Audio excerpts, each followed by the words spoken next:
পবিত্র রমজান মাস আমাদেরকে নানাভাবে উজ্জীবিত করে। এ মাসে ঐতিহ্য এবং স্বাস্থ্য উভয়কেই চাঙ্গা করার এক অনন্য সুযোগ রয়েছে।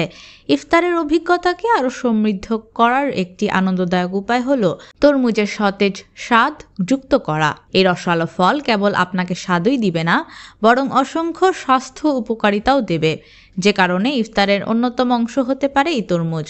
রোজা ভাঙ্গা বা ইফতারের তাৎপর্য অত্যন্ত গুরুত্বপূর্ণ এবং সঠিক খাবার নির্বাচন শারীরিক সুস্থতা এবং আধ্যাত্মিক পুষ্টি উভয় ক্ষেত্রেই অবদান রাখতে পারে। তরমুজের মতো রসালো ফলের এক টুকরো দিয়েই ইফতার ভাঙ্গার প্রক্রিয়া আপনার খাবারের পানি, প্রাকৃতিক মিষ্টান্নতা এবং গুরুত্বপূর্ণ পুষ্টি যোগ করে থাকে। উচ্চ পরিমাণে জলীয় উপাদানের কারণে তরমুজ রোজার দিনে হারিয়ে যাওয়া তরল পদার্থ পূরণ করতে সাহায্য করে, পানি শূন্যতা রোধ করে এবং আপনাকে সতেজ রাখে। রোজা রেখে সারাদিন পানাহার বন্ধ রাখতে হয়, যে কারণে দিন শেষে স্বাভাবিকভাবেই পানির কিছুটা ঘাটতি তৈরি হয়। ইফতারে তরমুজ খেলে সেই ঘাটতি অনেকাংশে পূরণ হয়ে যায়। অন্যদিকে তরমুজে পটাশিয়ামের মতো প্রয়োজনীয় ইলেকট্রোলাইট থাকে, যা সঠিক তরল ভারসাম্য বজায় রাখতে সাহায্য করে এবং পেশির কার্যকারিতায় সহায়তা করে।